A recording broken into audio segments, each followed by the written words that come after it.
Então vamos lá, vamos falar sobre o próprio Deus que seria transpassado e se Jesus foi transpassado também. Esse peso da palavra de Deus sobre Israel, que fala Deus, o que estende o céu, que funda a terra, que forma o espírito do homem dentro dele. Então, se inscreva aqui, deixe seu like, clica no sininho, receba as nossas notificações. Mas sobre a casa de Davi, sobre os habitantes de Jerusalém, ele diz que derramarei o espírito de graça e de súplicas, e olharão para mim a quem transpassaram, e prantalhão sobre ele como quem pranteia pelo seu filho unigênito, e chorarão amargamente por ele como se chora amargamente pelo primogênito. Isso está lá em Zacarias 12. Então, se você quer ver outros vídeos sobre o judaísmo nazareno, vá no nosso canal. Contudo, dos soldados que fundou o lado com uma lança, e o jogo saiu sangue e água, é que ele o viu e testificou o seu testemunho verdadeiro, e sabe que é verdade, que diz que para também vós os criais, porque isto aconteceu para que se cumprisse a Taná, que diz, nenhum dos seus ossos será quebrado. E outra vez diz o Taná, verão aquele que transpassaram. No primeiro texto acima citado, Deus declara que ele mesmo seria transpassado, enquanto lá na Brit Shadashah, o emissário João, ele redige que Jesus foi transpassado para se cumprir a profecia do Taná, que é justamente a profecia sobre o transpassamento de Deus. Outra preciosa escritura é aquela em que Paulo assevera que os legalistas se chocaram com a pedra que faz tropeçar. Romanos 9, né? Que ele cita, Paulo argumentou que a pedra de tropeço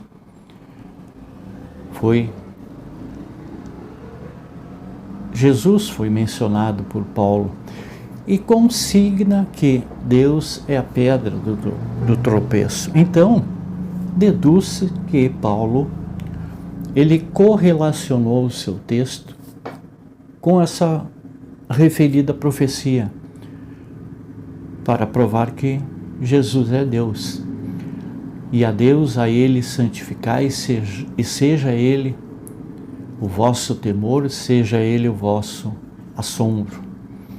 Então, ele não será por santuário, mas servirá de pedra de tropeço e rocha de escândalo, e as duas casas de Israel por armadilha e laço aos moradores de Jerusalém. Isaías capítulo 8. Por quê? Porque não foi pela fé, mas por legalismo.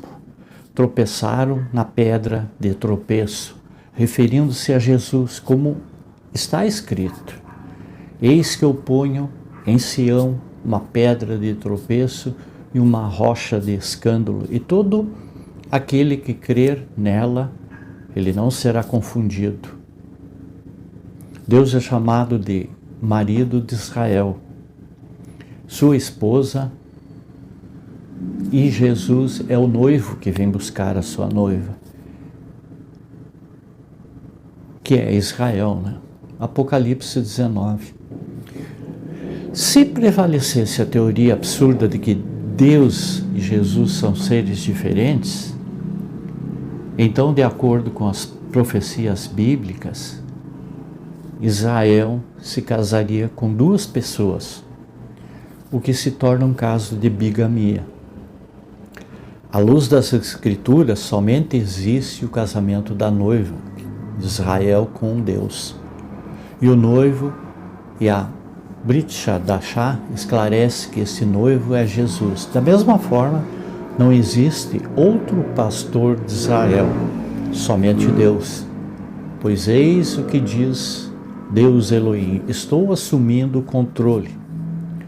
Procurarei por minhas ovelhas, eu mesmo cuidarei delas, assim como um pastor cuida do seu rebanho, quando se encontra entre suas ovelhas dispersas, também cuidarei das minhas ovelhas.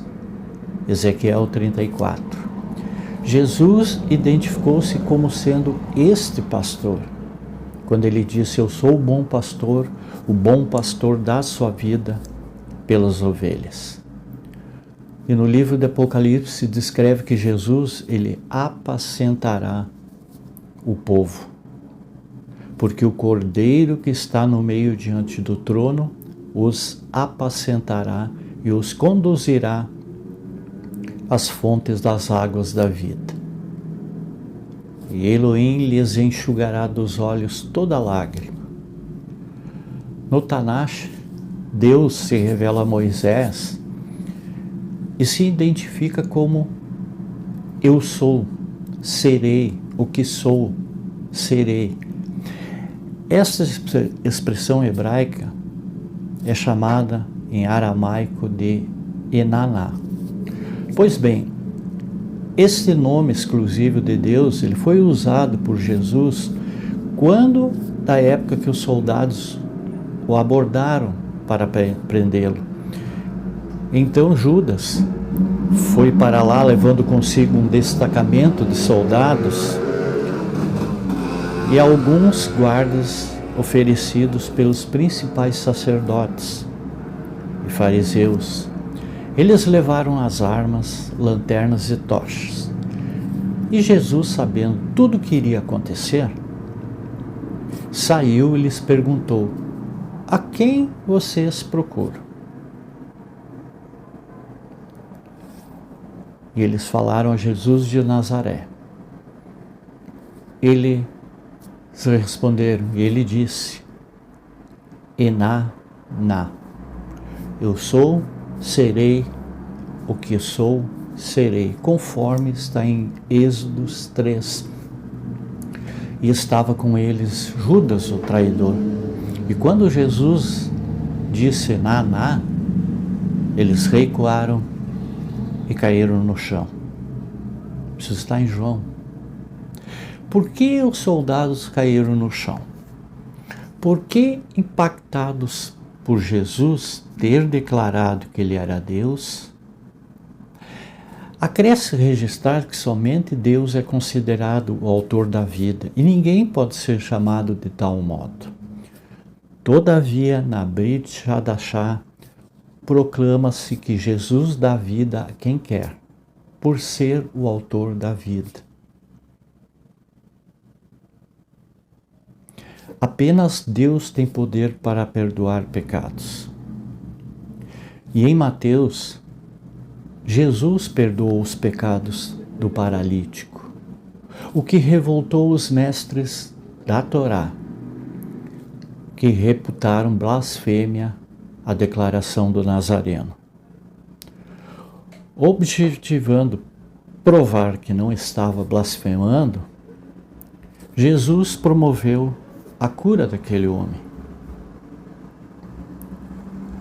Jesus declarou abertamente que detém toda a autoridade no céu e na terra. Apesar de existirem outros deuses, Elohim, que em realidade podemos chamar de demônios, somente Deus é o único e verdadeiro Elohim. Razão pela qual ele falou lá no Monte Sinai: não terás outros Elohim diante de mim. Êxodos 20. Contudo, Jesus é identificado como sendo o único e verdadeiro Elohim. Sabemos também que já veio o Filho de Elohim e nos deu entendimento para nós conhecermos aquele que é verdadeiro. E nós estamos naquele que é verdadeiro, isto é, em seu Filho Jesus Messias. Este é o verdadeiro Elohim, é a vida eterna. Filhos, guardai-vos dos ídolos. Esse texto em aramaico de João 5.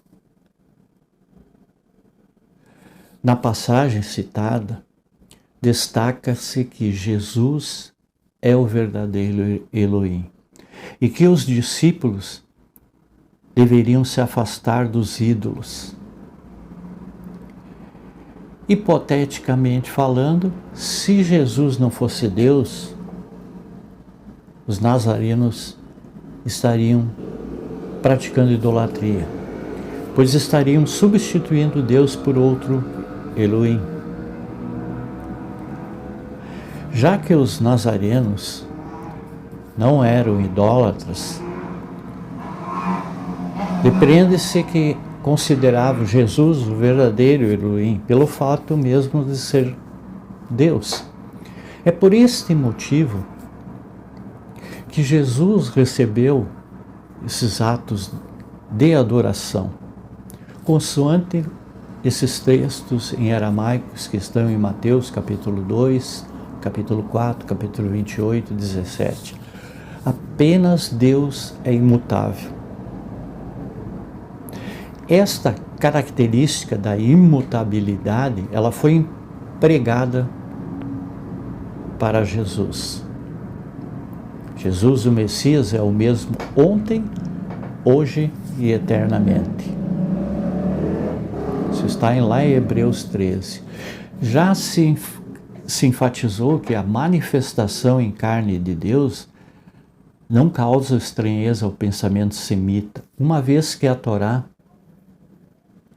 ela relata o encontro entre Abraão e Deus, encarnado como homem, lá no Gênesis. Aliás, a Paraxá de Gênesis,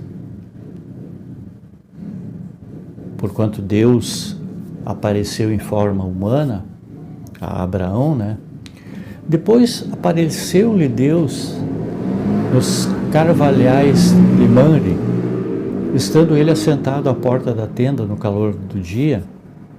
Abraão levantou seus olhos e olhou, e eis 3 homens em pé junto a ele. E vendo-os, correu da porta da tenda ao seu encontro e inclinou-se na terra.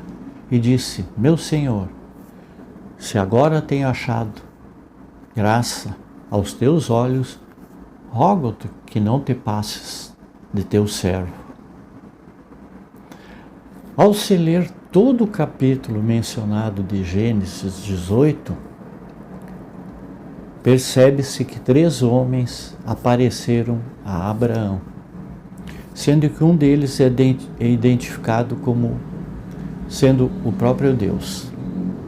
E os outros 2 são anjos, que também com aparência humana, está lá em Gênesis. No encontro, Abraão pede para Sara preparar uma refeição para dar para aqueles viajantes, demonstrando-se que não se tratava de uma visão de Deus, mas sim que este estava materializado, encarnado como homem. Tanto é que comeria com Abraão. Por oportuno, faz mister compulsar o comentário rabínico sobre o Gênesis 18, pois segundo o Midrash, Deus o misericordioso, ele desceu para visitar o patriarca Abraão, enquanto este estava se convalescendo-se de sua circuncisão. Isso está lá na Torá, que é a lei de Moisés. No Targum, ao discorrer sobre Gênesis 18, testifica-se que foi a glória de Deus que apareceu a Abraão. Então este temeu que Deus pudesse subir ao céu, frustrando-lhe o privilégio de compartilhar da presença de Deus. E este foi o motivo pelo qual Abraão apressou-se em oferecer uma refeição aos 3 homens, o qual seja, permanecer diante da sua presença do Eterno. Muita paz, muita luz, gratidão a todos.